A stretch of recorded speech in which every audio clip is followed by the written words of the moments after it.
Good morning, everyone. Coffee po tayo.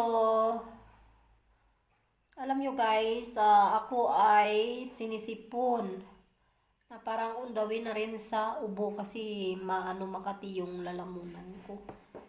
Dito kasi sa India, ayan, may sumapit. Change weather na po dito. Ang lamig-lamig talaga, Diyos ko Lord. Nananakit ang katawan ko sa sobrang lamig.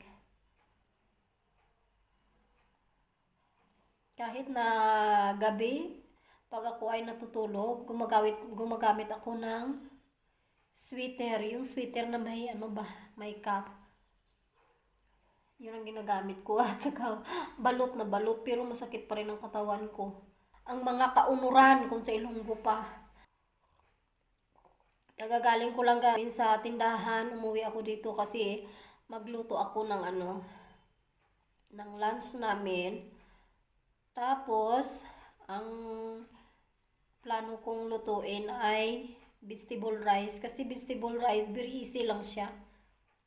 Madali lang siyang madali lang siyang lulutuin kasi ilalagay ko siya sa pressure cooker. At saka pagkatapos ay gusto ko munang matulog bago ako pumunta ng palengke. Kasi Friday na ngayon, market dito sa amin. Kasi 1 week, 1 time lang ako pumupunta ng market. Mayroon naman na mayroong market na Martes doon sa sa city, kaya lang may daily market din doon sa city, pero ang talaga nila ay Martes. Ang mahal kaya doon ng mga bilihan, yung mga gulay, mga prutas ang mahal, kaya pag nasa city ka ang mahal. So ako ay every week pumupunta sa palengke dito lang sa amin kasi mura dito eh. So kailangan kong bumili ng gulay in 1 week para sa isang na yun. Para sa isa na kasi mana ba? Kasi may offer sila eh. Pag 1/4 lang ang bilhin mo, siya, 20 rupees. Pag kalahati, binibigay nila na offer ay 30. So, may less 10 rupees na. So, sayang naman ang 10 rupees sa every vegetables na bibilhin ko. Last Friday, hindi ako nakapamalingki. Kaya grabe, in 1 week, grabe ang adjustment ko na may gulay pa man, pero kunti lang ba. Minsan, gumagawa lang ako ng lemon rice. Yung fried rice siya na may halong lemon juice. At saka pickle. Kasi wala akong gulay sa ref. Kasi last Friday, pumunta kami ng Tiramalay. Yung naglakad kami ng 7 hours. Kagabi ko pa ito nararamdaman yung ko ba. Yung pananakit ng katawan ko. At saka yung yung sinisipon ako. Alam mo parang yung parang tubig na lumalabas sa ilong. Yun yung sa akin. Kasi kahapon pumunta din kami sa kasal. Kahit na anong oras na yun, alas 12, alauna, pero ang lamig pa rin. Nagmotor pa naman kami. Kape muna ako para mainitan ng ko. Mainitan yung lalamunan ko doon sa tindahan namin, Diyos ko. Ang lamig-lamig. Malamig at saka malikabok kasi nga sa gilid siya ng highway ang tindahan namin.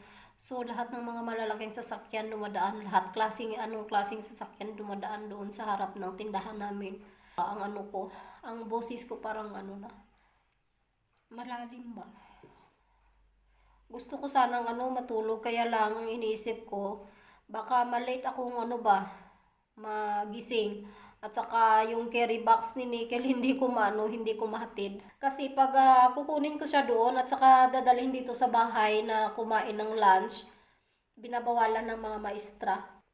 Paano daw matuto ang mga bata na magtayong mag-isa, nakakain mag-isa kung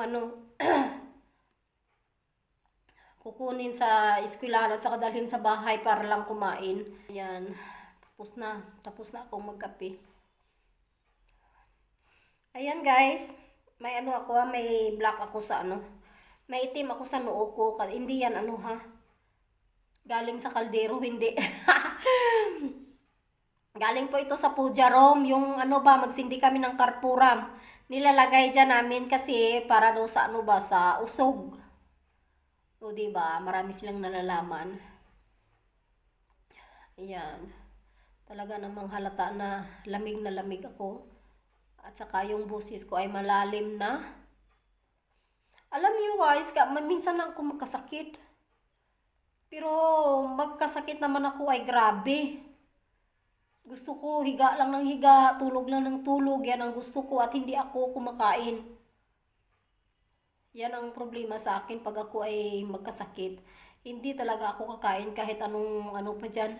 Kahit anong kasarapang ulam dyan or mga sabaw pa dyan. Ayaw ko talagang kumain. So, ang advice ng doktor, pag ayaw mo talaga kumain ng mga ano ng kanin, yung ano ba, yung sliced bread, yung pan, at saka gatas, yun lang daw ang kakainin ko muna hanggat wala pa akong ano, wala pa akong panlasa. Kasi pangit talaga pag pipilitin ko na ano, hindi talaga papasok ang pagkain, Diyos ko. Dati nga ano na talaga ba, grabe na talaga ang sakit ko. Mga alas 12, alas 3, gigising ako niyan. At saka iinom ng gatas at saka tinapay. Anong ginagawa ko? Sinasawsaw ko lang yung ano, yung sliced bread sa gatas ko at saka nilalagay ko sa bunganga ko. Diretso na. Iswalo ko na siya ng diretso, hindi ko na siya ano, kuyain. And then, ako pa naman yung tao na pag magkasakit, hindi ako muna iinom ng gamot. Doon ako iinom ng gamot yung parang ano na talaga, lalang lala na talaga. Ubos na talaga ang energy ko. Hindi ako kumakain, mga ganun na ba? So, ang ginagawa ko, kahit na ano yung mga tablitas, hindi ako mahilig uminom dito ng mga tablitas. Kahit na ako yung magkasipon, magkaubo, ang ginagawa ko na lang dyan, gawa ako ng lemon tea, at saka ginger tea. Yun lang ang ginagawa. Basta kumakain pa ako, okay lang yun sa akin. Pag ano na, hindi na ako kumakain, ayun na, doon ako bibigyan ng gamot. Alam nyo, hindi ako uminom ng tablitas. Ang ginagawa sa akin, injection. Binibigyan na lang ako ng injection dito. Kasi dito sa ano, sa kanila, kahit na nilalagnat sila na kunti lang, at saka mahina ang katawan nila, ano agad, injection at saka tablitas. Grabe sila dito. Kunting ramdam lang sa katawan, injection agad sila. Kaya ako alam ng doktor namin dito. Kasi dito, dito, malapit lang dito ang doktor. Hindi katulad sa atin sa Pilipinas, pag masama ang pakiramdam natin, talagang pupunta pa tayo doon sa hospital o kaya sa center ng gobyerno. Dito po ay basta, pasado sila sa, pwede ka nang magtayo ng sarili mong negosyo dito. Pagpasado na sila sa medication, na sila, pwede na silang magkasariling pharmacy ba. Dito kasi ang tawag dito sa ang pharmacy nila, medical. Sa magtanong ka dito sa anong pharmacy, hindi sila po makaintindi ng pharmacy. Sa sabihin na lang na medical shop. Marami dito. Doon sa kabilang tindahan namin. May doon, may center doon. Kung masama ang pakiramdam mo, punta ka lang doon at saka bigyan ka ng medisina at injection. Alas 10:30 na.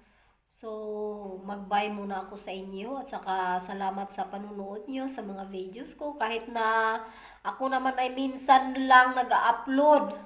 Kasi talaga ako ay busy talaga. May negosyo kasi ako. So, minsan pinipilit ko na magka-time ako na mag-upload ng mga videos. Mga followers ko or hindi ko naman followers, pasensya na kayo na minsan lang ako maka-upload ng videos ko.